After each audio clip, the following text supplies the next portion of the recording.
Hello, welcome back to Depression Diaries. It's currently New Year's Eve 2023, so this will undoubtedly be the last video I make this year. Hazel, as you can see, is very excited about this video, or just excited to be getting attention, one of those. I thought today what I'd do is I've got a bit of an update about various things, and I might do a bit of reflecting on the past year. Get out my armpit. Might do a bit of reflecting on the past year.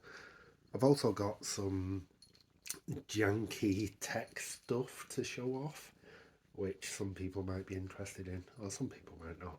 Very few people watch these videos, so I'm just going to make them for me, and then if anyone else does enjoy them, that's fine. So, a bit of an update on various things.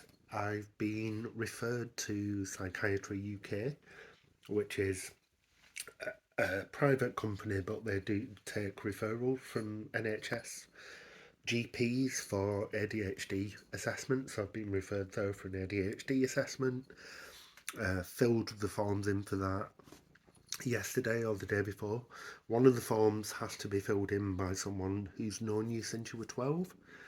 Due to various issues, the only people were actually my mum and dad. So they filled that in. What else? Autism.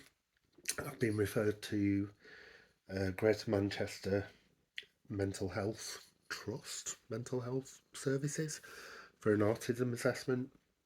So I filled the forms in for that, got them sent off yesterday.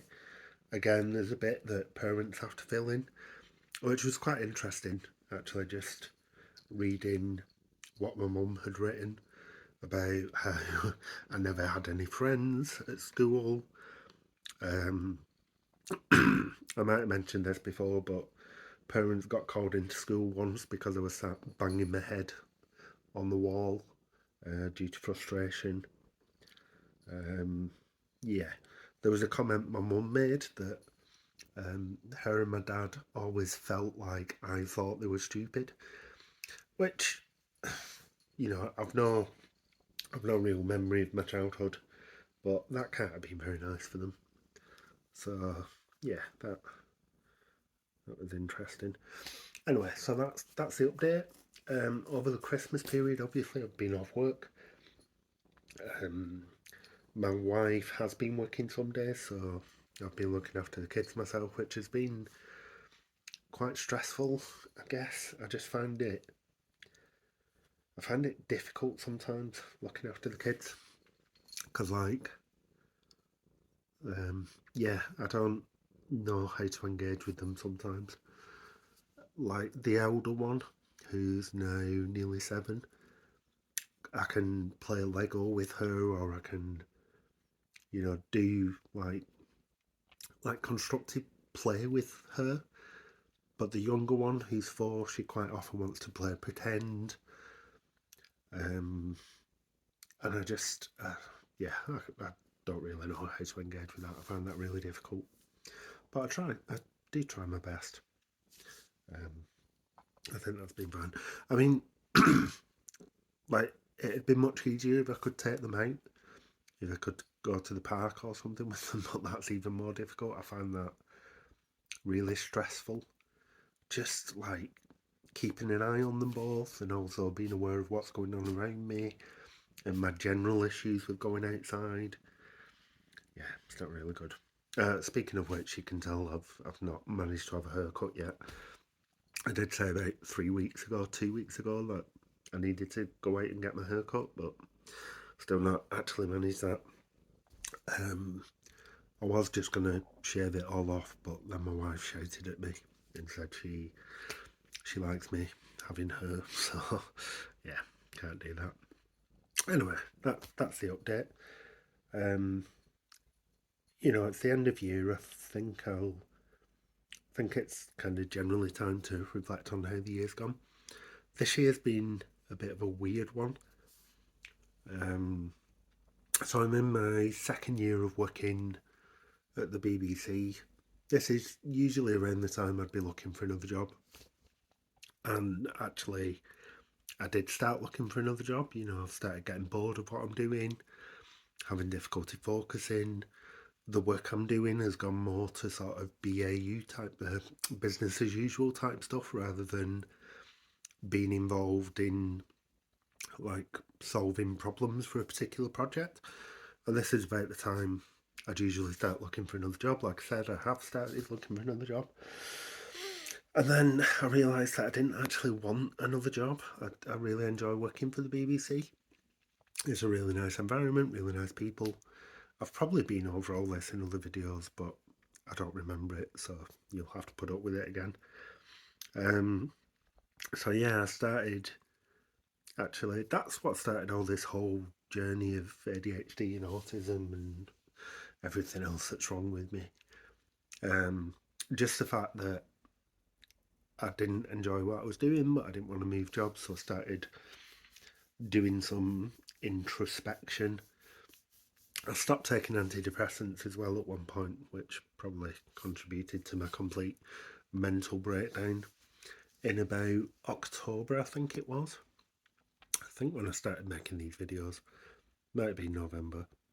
I had a bit of a meltdown, couldn't work, couldn't focus, and took some time off, started therapy, back on antidepressants. That's where we're up to now. So I think it's been a year of introspection. It's been a year of finding out a lot of things about myself. Like I kind of knew that there was something different about me, but I didn't really. I guess I didn't accept that it was autism. Like I've always had a lack of emotional connection to people, including myself. I don't connect with my own emotions. But putting that label of autism on it was always a bit of a step too far for me, I think. And I think just going down this path has made me reevaluate myself and think about my life and how I do things and all that sort of stuff, and start making these videos. So that's been interesting. As far as how the videos are going, I think I'm up to nearly 40 subscribers. So if you're watching this and you haven't subscribed, please subscribe. It lets me know that people are actually interested in these videos. Or lets me believe that, whatever. Yeah, so I think the videos are going okay. I think I'm learning to talk more articulately, maybe. I guess you can leave comments about that, whether you actually understand what I'm saying. I did say as well that I wanted to show off some some kind of weird technical stuff that I've done recently. So the first one, I guess, that I've written about on my website but not mentioned in these videos is you can see my lovely assistant Hazel here is actually modelling an Apple AirTag. So yeah, I actually bought an iPhone 11. You can see here. Annoyingly, the camera on my phone, which is a Pixel 6, I think, you can't swap from selfie to back camera while you're recording. Because what I'd like to do is actually show what this looks like. So I don't know if you've seen AirTags, but they're basically a way to track things. So I've actually got an AirTag on each of the cats. You can see here this lovely map. I've also got this map displayed on my Home Assistant dashboard. It uses a Mac OS VM, which if you're a nerd you'll understand that. If you're not, don't worry about it. To connect to find my stuff, and then shows it on a map in the Home Assistant, which is quite nice. Anyway, I just want to show off this because this is really cool. So I got these when the cats had only just started going outside. And you can see it's a bit of a pain sometimes because look, it's saying that it's moving, and she's clearly not moving. Maybe I'm moving. But you can see, look, there she is. And if I back up a bit, you should be able to see. It's definitely not moving. Anyways, maybe it's because I'm not moving. But yeah, that's pretty cool. That's make sure we're never going to lose a cat. I probably should have mentioned actually in the update thing. Hamish, so not this one, her brother, managed to do something to his leg over Christmas. So we've had to spend about £1,000 on vet's fees, which has been a bit of a pain. We're not entirely sure what it is that's wrong with his leg. The vet seemed to think it was some sort of congenital hip dysplasia, which I'm not convinced of. I mean, I should be because I'm not a vet by any means, but it came on really suddenly. Like it was fine 1 minute, and then literally 15 minutes later, he was limping. So I took him to the emergency vets, spent about 500 quid there, took him to our vets, got him x-rayed, no fractures or anything, but yeah, who knows.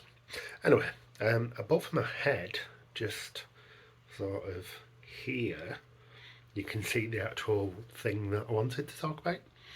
So, a while ago now, probably 18 months, getting on 2 years ago, I got really into buying old server hardware. And I ended up, when we first moved into this house in about October 2021, so yeah, 2 years ago now, I built a server room. I've got some stuff on my website about it. I'll put a link in the comments or something in the description. But I built a server room in this house, in the playroom, and put like a 42U rack in there filled with hardware, which included a SAS Disk shelf for storage. So I had about 20 terabytes of storage for Linux ISOs and downloaded things. So yeah, when the electricity prices went up, I had to bin that whole server room idea off, and I actually replaced it with the stuff you can see in there. Yeah, so there's like two mini PCs up there that are running Kubernetes, lots of different containers. I can probably show you the dashboard actually. I'm just going to talk while I'm doing this. So one of the things that I didn't actually transfer over when I moved from my big setup to the little setup, to the mini PCs with Kubernetes on, is storage. So like I say, I had that 20 terabyte array running on a massive disk shelf that took lots and lots of power.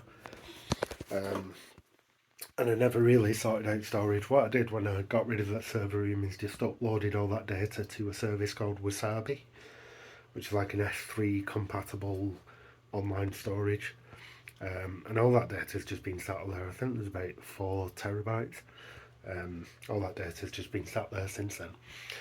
And I've never really wanted to throw money at just a storage array.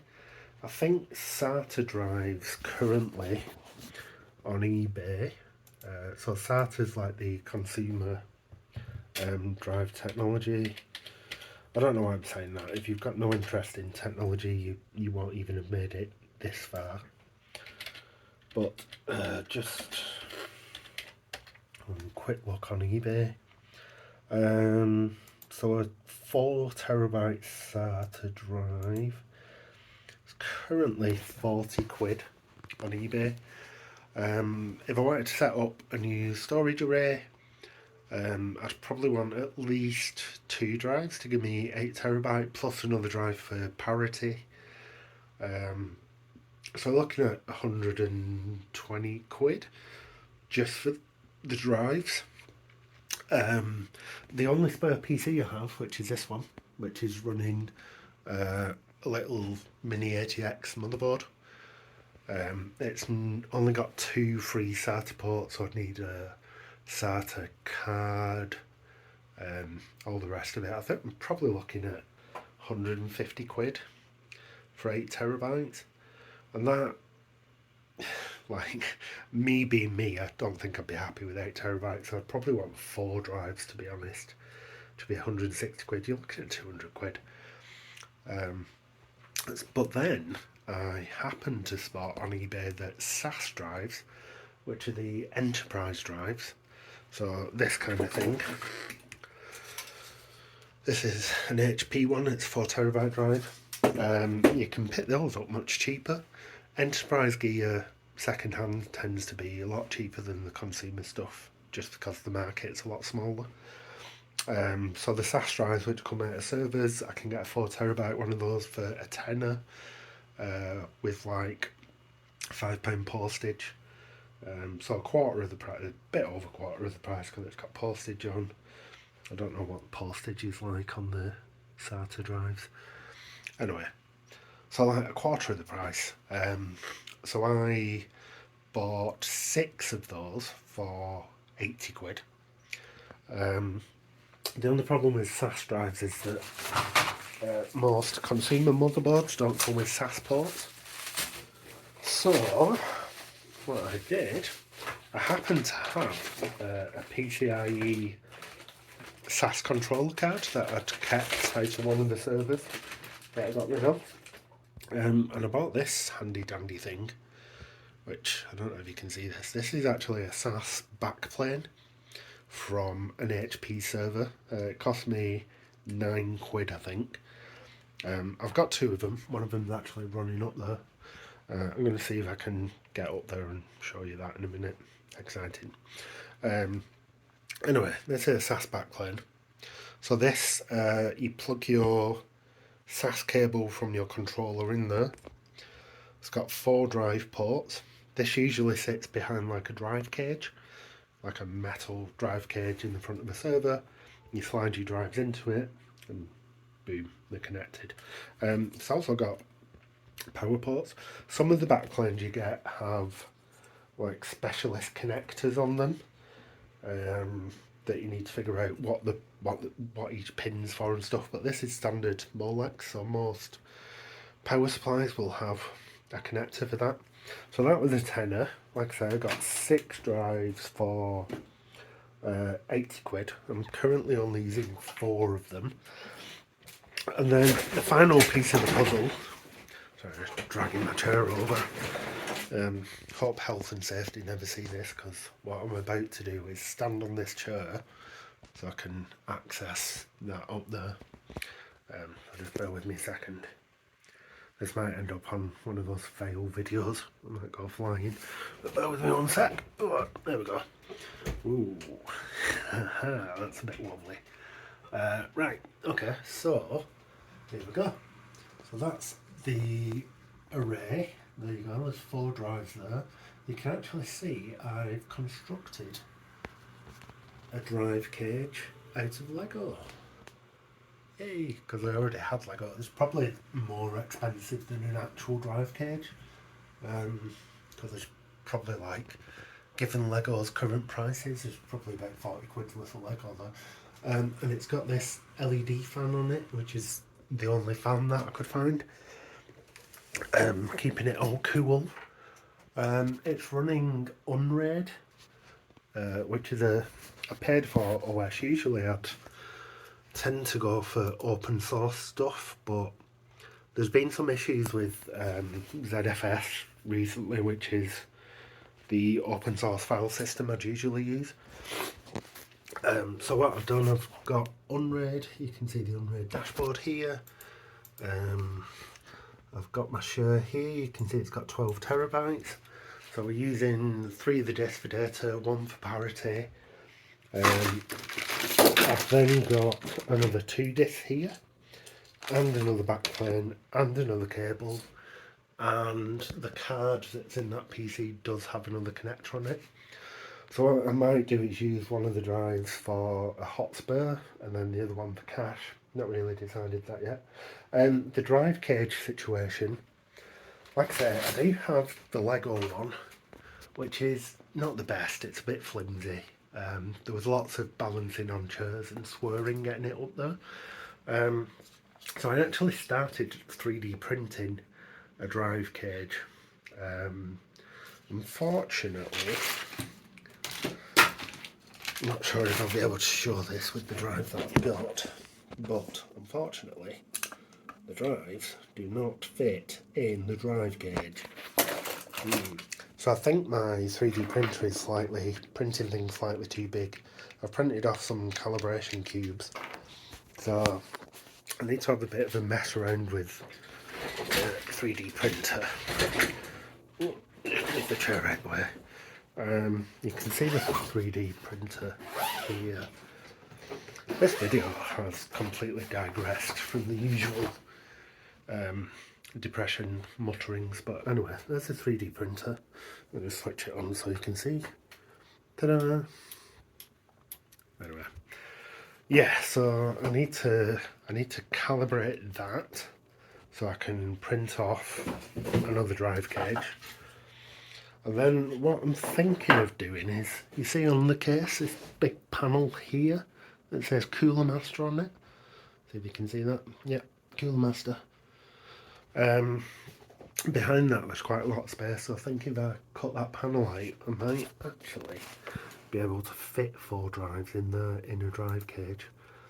And then it'll be quite a nice little solution. What else did I want to show? Okay, so yeah, we've got the 2 mini PCs. I've also got under that wireless Ruckus wireless controller, which is pretty cool, like that. The wiring needs a bit of tidying up. It's a bit of a mess, surprisingly. I mean, I don't know if you can see all the Lego stuff behind me as well. There you go. I'll do a little tour of my office. Lego stuff. Bandsaw that I've not had time to find a home for. Tools, lots of tools there. Lots of wood that I've not managed to find a home for. Empty boxes that I've not thrown away yet. UPS, CNC that has never actually done anything. 3D printer, which occasionally does things that don't work. Here is my lovely desk. This might excite some people. Anyway, we've got, and I can actually do it one-handed.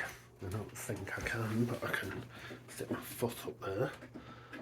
So, this used to be motorised, but it wasn't particularly good motorised, so I demotorised it. But look, I've got a joystick and a throttle swinging into position. I think I actually picked this joystick up for about 30 quid on eBay. So there you go, joystick with additional modifications. Yeah, and the last thing I wanted to show was my Grafana dashboard. So yeah, not a great way to show this. It'd be much better if I could actually turn the camera around, but we're trying our best. So I've got things like my internet speed up here. I've got various Kubernetes pods running down here. I don't know if you can actually see any of that. This is ridiculous. Anyway, there we go. Kubernetes pods. I've got various servers there. Got my front door camera. That usually runs on this screen up here. Connected to the Raspberry Pi over there. But I have been using that for something. So yeah, that's why it's not all connected up. Anyway, this kind of turned into a bit of it's quite a long video, a bit of a tour of my office and various other things. Probably won't be of interest to anyone, but yeah, have a lovely 2024, have a lovely new year. Whatever you're doing, like I say, if you do enjoy these ramblings, I'm not sure why anybody would enjoy this one, but if you do, please subscribe, like this video, and I will do more of them. Let me know in the comments as well whether you'd like more mornings about life and depression and stuff, or whether you'd like more of my janky tech stuff. I mean, look, for future videos I've got my 3D printer, which is a mess of hodgepodge stuff. I've got a CNC machine, I've got all sorts of stuff I can talk about if people are interested. I could do Lego videos, I could do whatever you want. Yeah, so subscribe, let me know. Cheers.